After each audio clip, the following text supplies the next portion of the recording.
Olá pessoal, tudo bem? Eu espero que sim. Eu sou Marcelo Feijó, do blog Crédito para Investir, e estou aqui hoje, mais uma vez, dando sequência à nossa jornada do crédito, onde eu exponho conteúdos baseados na minha experiência vasta em negociação com instituições financeiras, tanto para negociações próprias quanto para terceiros através das minhas consultorias. Hoje eu vou falar para vocês sobre a geração e o gerenciamento do capital a partir dos seus recebíveis. Eu estou certo de que, mesmo que você já utilize os produtos aqui que eu vou falar, eu vou contribuir em alguns detalhes que vão com certeza melhorar o seu resultado na hora de negociar com as instituições financeiras. Vamos juntos nessa jornada mais uma vez?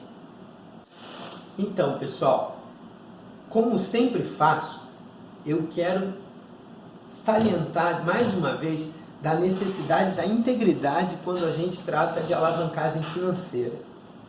Os recebíveis que você vai ter disponível para negociar vão ser muito melhor avaliados quando você fizer uma pré-análise deles e tiver uma convicção quase que de 100% da liquidez dos mesmos na data de liquidação deles. É fundamental que você analise detalhadamente a característica do cliente que você está atendendo para que ele possa te trazer recebíveis de qualidade. Com isso, a sua negociação junto à instituição vai melhorar e a negociação de todo mundo melhora. Porque uma das coisas mais caras no mercado brasileiro é a questão da inadimplência.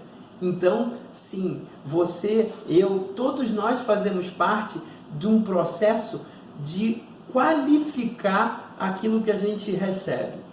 Porque a instituição financeira, ela inclui a inadimplência no custo do capital.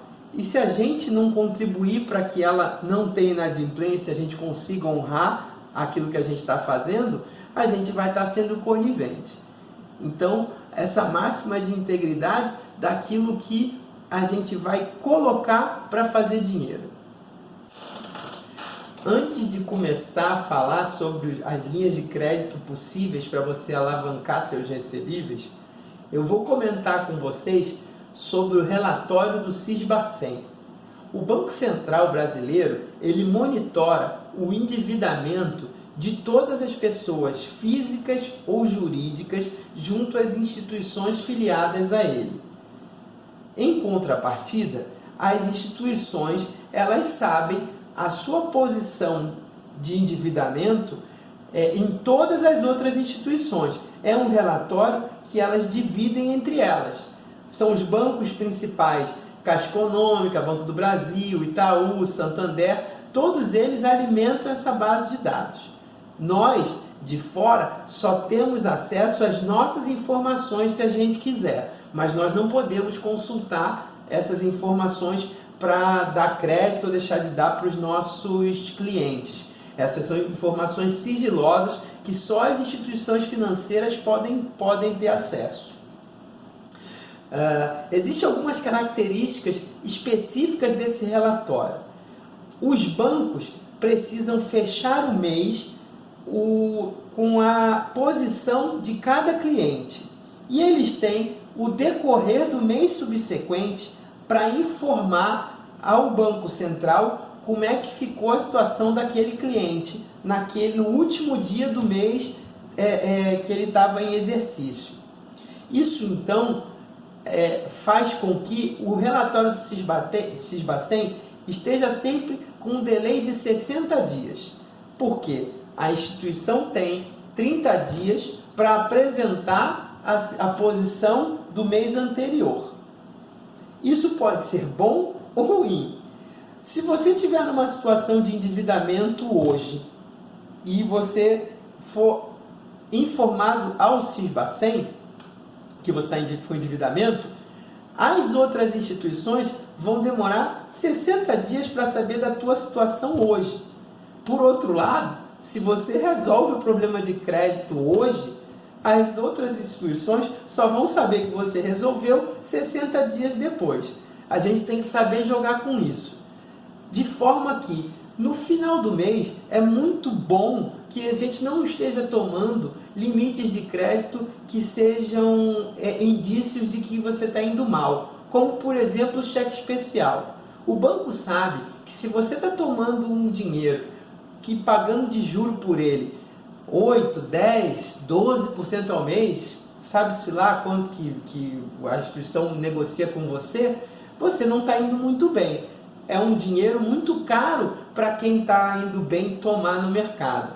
Então, na virada de mês, é muito legal que você cubra esses limites para que o seu rating não baixe. Outra coisa importante, se você estiver fazendo uma linha de crédito maior, por exemplo, uma capital com BNDES que envolva garantia, às vezes envolve infraestrutura, obra, maquinário, é interessante que, se você alavanca crédito, você faça isso com instituições que não são conveniadas com o Banco Central, que não informam o endividamento ao Sisbacen, como factories, por exemplo. Isso é só um toque que eu estou te dando para você saber lidar com essa coisa do Sisbacen. A primeira modalidade de alavancagem de capital, antecipação de recebíveis, que eu vou falar com vocês agora, é uma que se utiliza muito no comércio de uma maneira geral, principalmente quando se atende consumidores finais. Lojas de departamento, lojas de roupa, acessórios. É uma modalidade onde se alavanca e antecipa os recebíveis do cartão de crédito. É uma modalidade interessante, sim, e principalmente nos últimos anos eu tenho visto bastante competição entre as operadoras de cartão. É uma modalidade que teoricamente não tem muito risco, porque se você entrega aquele produto que você está vendendo de forma íntegra, o consumidor ele não tem como reclamar ou impedir que a operadora de cartão pague o dinheiro para você. Então, é uma modalidade simples de se operar, basta você ter um convênio com uma máquina de cartão, com uma operadora de cartão, é uma Cielo da vida, uma Rede, Safra Pay, Moderninha. Hoje tem várias máquinas, inclusive nessa guerra já vi algumas dando algumas coisas como taxa zero na antecipação de vendas a crédito.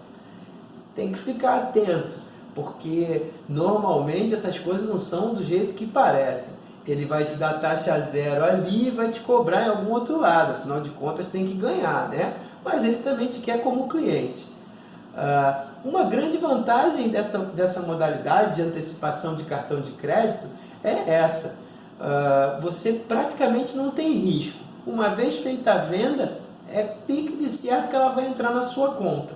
E se você antecipa, você vai estar com dinheiro sem o risco de ter algum problema na época da liquidação lá do cartão. Ela é bem segura, sim, porém as taxas normalmente são altas para você poder fazer esse tipo de alavancagem. Então você tem que pesar bem para que no teu preço de custo, inclua um spread para pagamento de juro para as operadoras. E tentar ficar sempre atento às promoções de mercado, como essa que eu falei, de taxa zero, que teve algum tempo atrás. Não sei se ainda está vigente agora, quando você estiver vendo esse vídeo. Uma desvantagem desse produto é que, se você trabalha business to business, é difícil que os limites dos cartões dos teus clientes eles atendam a necessidade, né? O ticket médio de uma venda de empresa para empresa normalmente é maior do que o limite. É muito boa essa modalidade quando você trabalha com pessoas físicas. Outra coisa que é ruim nessa modalidade é a questão de que você faz um contrato com aquela operadora que você escolheu E esses contratos são muito rigorosos, eles mudam também as condições sem te avisar e você não tem muito como pleitear um limite melhor, uma taxa de juro mais adequada. Ele te enquadra num perfil e ele cobra de você o juro daquele perfil. Isso é ruim. Eu gosto sempre de poder negociar, mas é uma forma de você ter dinheiro no caixa para poder alavancar, pagar seus fornecedores e fazer o seu ciclo financeiro diminuir e você operar com o dinheiro de forma mais rápida. Então, resumindo, a antecipação de recebíveis com cartão, ela funciona muito bem nas relações empresa-pessoa física, consumidor final. É uma relação segura, é uma operação segura. Você dificilmente vai ter problema com inadimplência com ela se você entrega aquilo que você promete. Agora, ela é muito engessada. Então, a instituição de crédito, ela acaba te deixando sem opção de negociar. Uma vez que você escolhe a rede vai te dizer qual é a taxa. No contrato lá, inclusive, fala isso. Ele bota a taxa lá e ele pode mudar a taxa. Aí ele te informa, mudei a condição. E se você não quiser, você entrega a máquina e pega de outra instituição. Isso é ruim. A próxima modalidade que eu vou falar para vocês é uma modalidade do desconto de cheques e duplicatas, né? E eu vou falar agora com a instituição Factoring. Muita gente tem restrição a Factoring, que diz que é um dinheiro caro. E eu falo para você, muitas vezes é caro sim. As factories, elas têm uma tributação alta, as operações de crédito delas pagam IOF, então realmente não é uma instituição que vai conseguir te dar o juro mais barato na tomada de crédito. Porém, em algumas condições, eu acho bastante interessante a gente operar com factories também. Eu mesmo, uma vez, estava trabalhando com importação e estava recebendo uma mercadoria da China. No meio do trâmite, quando a mercadoria embarcou lá até ela chegar aqui no Brasil, eu tive uma inadimplência de um dos meus principais clientes. Isso me deixou descapitalizado. E a mercadoria que vinha, ela tinha um prazo para ser desembaraçada e esse prazo, se ele não fosse cumprido, ia tornar ela comercialmente inviável por causa do custo de armazenagem que eu estava pagando. Eu não sei se vocês sabem, no mercado de importação, quando a mercadoria chega ao porto que você tem que desembaraçá-la, ela vai pagando armazenagem enquanto ela se encontra no recinto para poder fazer o desembaraço. O trâmite dela entre um recinto aduaneiro de primeira instância para um recinto aduaneiro secundário que pagaria menos valores de armazenagem é bem caro também. No caso da minha mercadoria, como ela tinha uma margem de lucro bem pequena, se eu tivesse que pagar armazenagem sobre um mês, que seriam 4 períodos, né, que normalmente a armazenagem vence de 7 em 7 dias, às vezes de 10 em 10, enfim. No meu caso ali era de 7 em 7 dias. E se eu completasse 30 dias, ou 28, né, completasse 4 períodos de armazenagem, ela iria se tornar comercialmente inviável, devido ao custo dessa operação. Então, com a inadimplência, eu naquele momento estava com um problema no cadastro da minha empresa no Serasa. A minha sorte ou competência de ter feito a negociação com a Factory e mantido ela viva sempre, mesmo quando eu tinha algumas linhas de crédito mais em conta, eu priorizei o relacionamento. Então eu juntei todos os recebíveis que eu tinha em mãos e fui até a Factory conversar com o proprietário. A Factory, às vezes e normalmente, você conversa com a própria pessoa que decide. Então você consegue explicar o que está acontecendo sem aquela coisa do intermediário, do comitê e etc. Nessa modalidade, eu consegui alavancar aqueles recebíveis que eu tinha, desembaracei minha mercadoria, ainda em prazo dela ser viável, e eu dei continuidade ao meu negócio. Então, a operação com a Factoring ela é bastante importante, porque você tem essa vantagem de conversar diretamente com a pessoa que decide, ou pelo menos muito próximo com ele. Por outro lado, a Factoring também tem as desvantagens.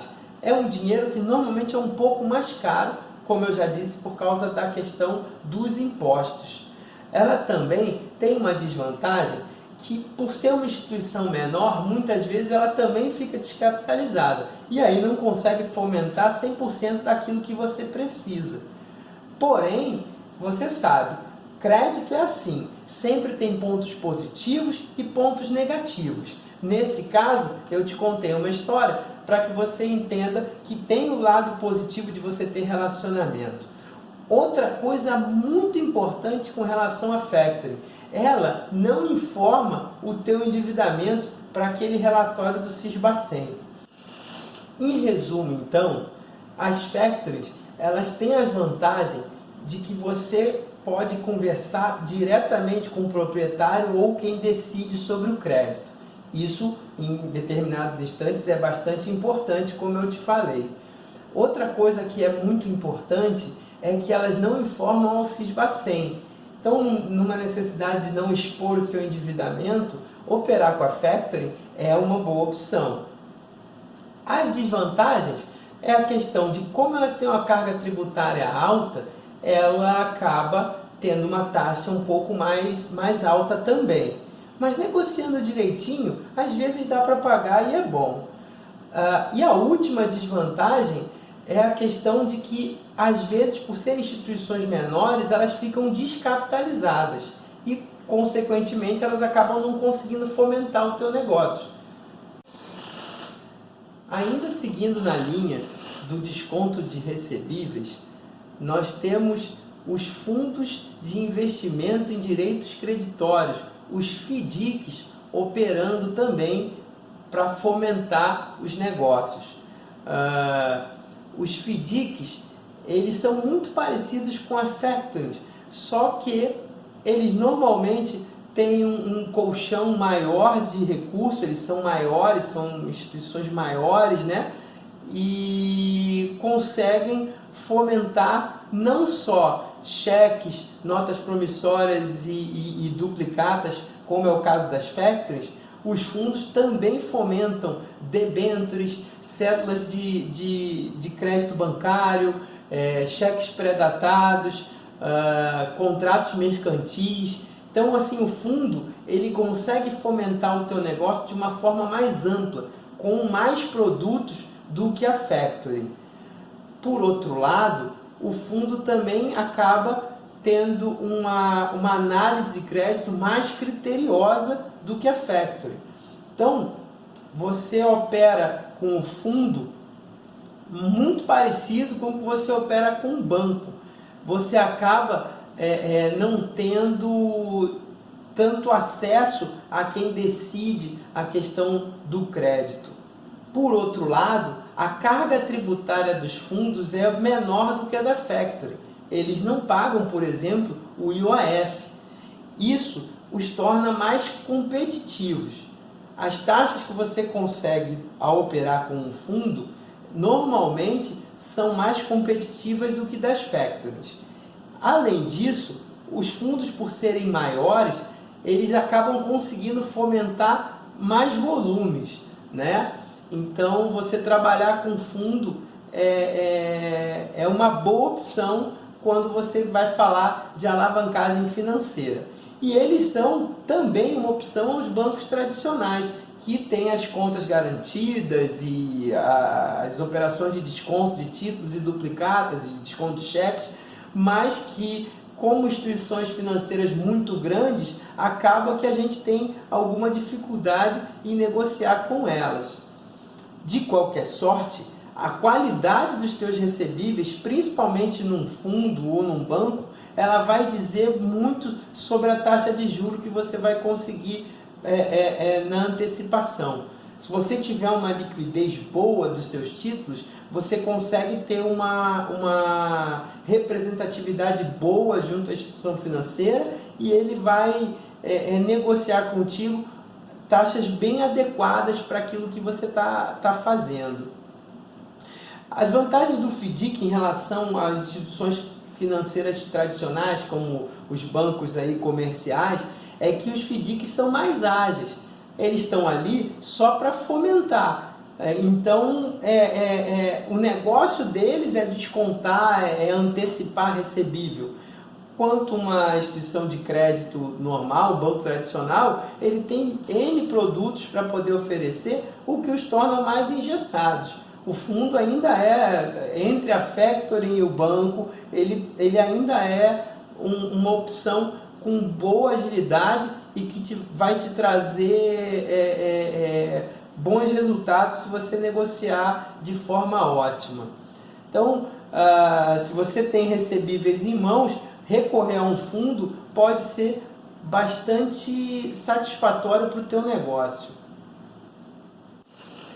Em resumo, então, os FDICs, fundos de investimento em direitos creditórios que nós estamos comentando aqui, eles têm uma vantagem sobre as factories, que é a questão deles pagarem menos impostos. Dessa forma, eles vão conseguir ser mais competitivos e dar taxas menores do que as factories que a gente falou anteriormente. Além disso, eles podem operar com uma gama muito maior de recebíveis. Eles podem antecipar cédulas de crédito bancário, eles podem comprar contratos de aluguel, contratos de recebíveis em geral. Então, eles são mais genéricos. As factories, elas são mais restritas nesse quesito. Por outro lado, a análise de crédito nos FDICs, ela é mais criteriosa do que com uma factory.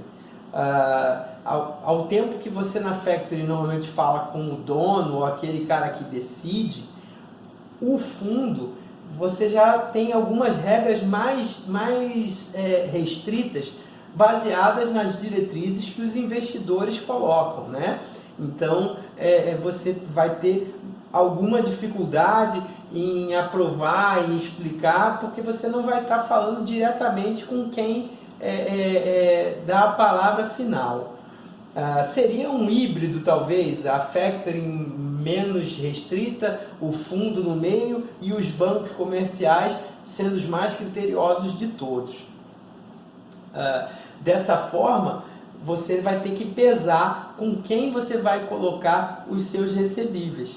Porém, os fundos são uma boa opção também no mercado quando o quesito é antecipação de recebíveis. Caminhando ainda na linha da antecipação de recebíveis, nós temos os bancos tradicionais, que são os bancos comerciais, né, que operam com esses produtos. Esses bancos têm, além dos descontos, têm as modalidades de conta garantida e opções onde você coloca aqueles seus recebíveis e recebe o capital para poder operar, e quando esses recebíveis eles são liquidados, abre o seu limite para você colocar outros recebíveis e alavancar novamente capital sobre aquilo que está acontecendo, né?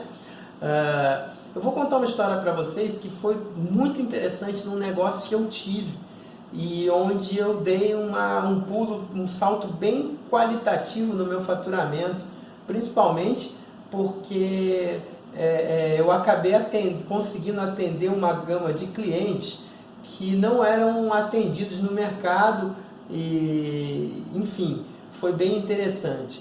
Eu tinha uma distribuidora onde eu vendia resina e fibra de vidro.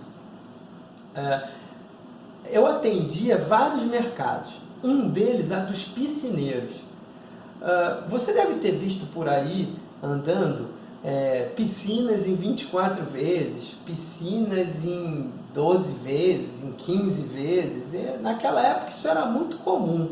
O cara ia lá na loja de piscina e eles parcelavam com capital próprio, pegando cheques desses clientes em 12 vezes, em 15 vezes, 24 vezes. E não raro, os caras que faziam piscina deixavam de vender porque não tinham capital para poder segurar a compra das matérias-primas que eles faziam para a piscina, e eles acabavam não conseguindo vender, né? Então, eu percebendo isso no mercado, eu comecei a verificar quais eram as opções que eu tinha. Quando você fala em alavancar, antecipar recebível, o prazo mais longo ele não é visto de uma forma muito satisfatória, né? Principalmente em factors que tem pouco resultado, eles gostam da coisa mais rápida, 30, 60, 90 dias. Quando você passa de 90, o cara já não quer muito operar contigo, porque senão ele também fica sem capital para operar com quem dá um prazo mais curto, né? Faz o ciclo financeiro com ele de forma mais rápida. Isso é natural. As instituições maiores, Banco do Brasil, Caixa Econômica, os próprios bancos comerciais, Itaú, Santander, Bradesco, eles têm essa modalidade da conta garantida, onde eles são mais flexíveis com essa questão do prazo. Então, eu montei um planejamento na época, onde eu queria atender os piscineiros. Levei até o Banco do Brasil, expliquei o que eu ia fazer, que eu ia pegar esses cheques desses caras e eu ter que antecipar eles de alguma forma. E eles me ofereceram a conta garantida com calção de cheques ou duplicatas. Na verdade, eu tinha uma modalidade híbrida, né? naquela época.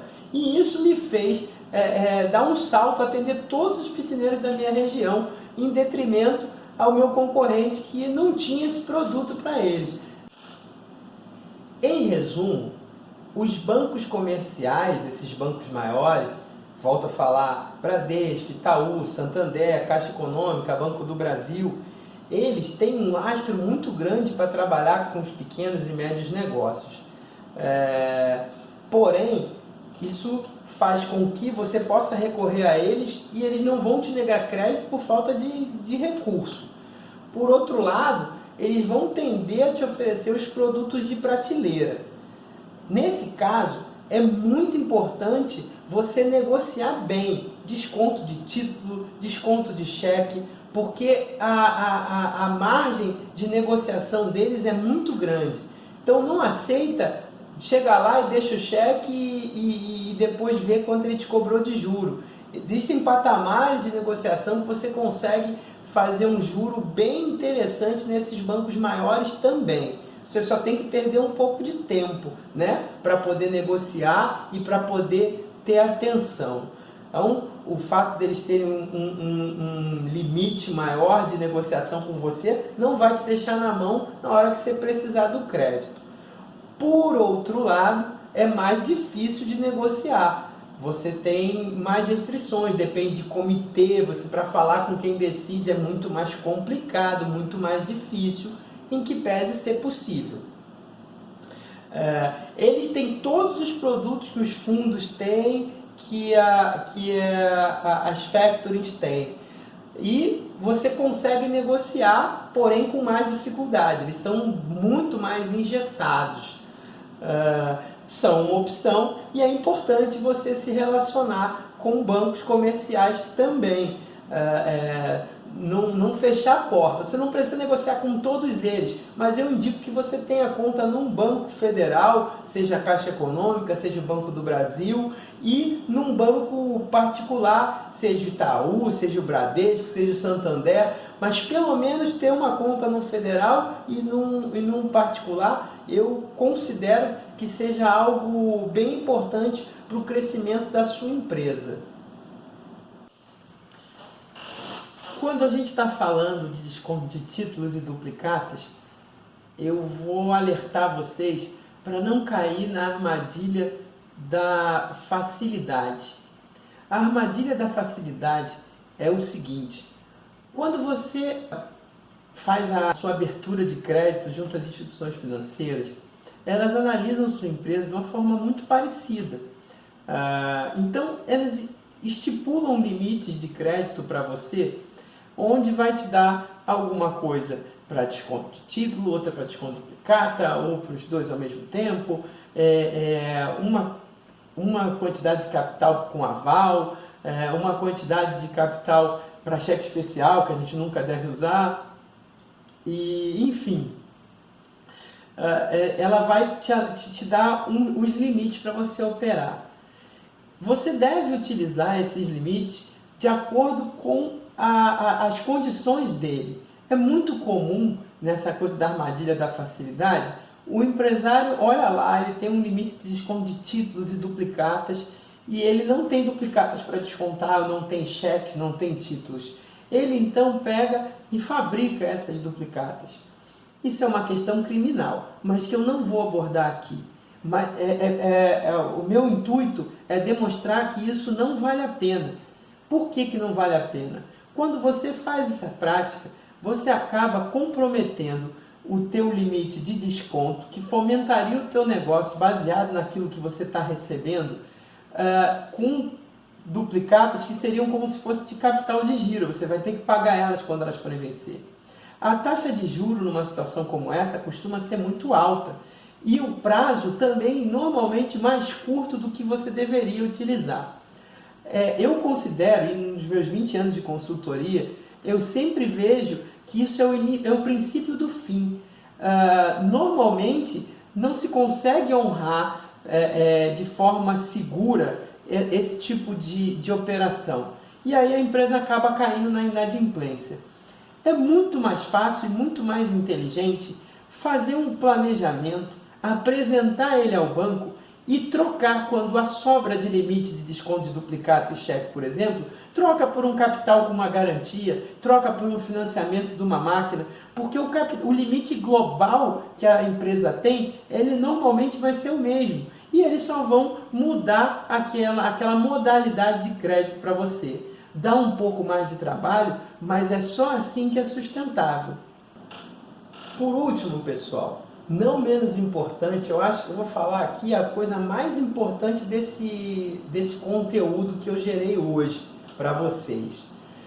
Sempre que você operar com um banco, ou com uma factoring, ou com um fundo, o desconto dos seus recebíveis, negocie a taxa e tenha em mente, anotado, planilhado, quais são as tarifas pagas pela operação que você está efetuando.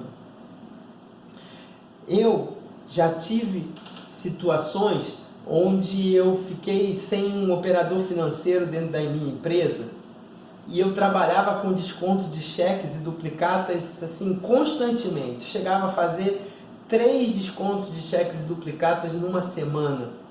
Eu operava com um banco, o gerente era da minha confiança, pessoas idôneas, porém, quando eu fiquei sem o financeiro, eu não tive o cuidado de manter o controle das operações. Ou seja, o que eu fazia? Eu levava os cheques para o banco, fazia a baixa deles no meu sistema, mas não planilhava o juro e as tarifas pelaquela operação. Eu simplesmente pegava o extrato na hora da conciliação bancária e pela diferença eu lançava o valor dos juros. Durante algum tempo eu fui fazendo assim, até que eu comecei a perceber que aqueles juros que estava sendo cobrado de mim estava dando uma variação assim muito grande em relação à conta que eu estava fazendo de cabeça. Pois bem, contratei novamente um financeiro para a empresa e pedi a ele que fizesse a planilha retroativa dos meus descontos. Pois bem, a tarifa que nós tínhamos negociado e o juro que nós tínhamos negociado na instituição era, na época, compatível com o que se tinha de juro à época, era de 2% ao mês. Eu podia pagar para aquela instituição 2%. Então eu tinha combinado que se fosse uma tarifa acima de 2% ao mês, que eu não faria com ele, porque eu tinha numa outra instituição que faria para mim. Eu não controlei e eu estava pagando, cheguei a pagar até 4% nessas operações que eu fiz. Então, a partir desse dia, toda operação que eu faço de desconto, eu cuido e lanço na minha planilha. Antes de fazer, eu negocio, sento com o gerente e peço a ele quais são as tarifas. Ele lá tem banco que cobra TAC, enfim, eles chamam de muitos nomes, mas é uma tarifa para poder fazer, que é uma tarifa fixa, e cobra um valor de juro. Tem o IOF, enfim, eu sento e esmiuço, tintim por tintim, e tenho uma planilha dentro do meu sistema, que quando eu faço a operação, eu lanço ali e controlo minuciosamente. No caso desse banco, como é que nós resolvemos? O meu gerente, por ser uma pessoa da minha confiança, ele acabou me isentando de tarifa de conta durante durante mais de um ano, e eu não pagava a tarifa. O banco debitava, ele ia lá e estornava, para poder compensar aquele juro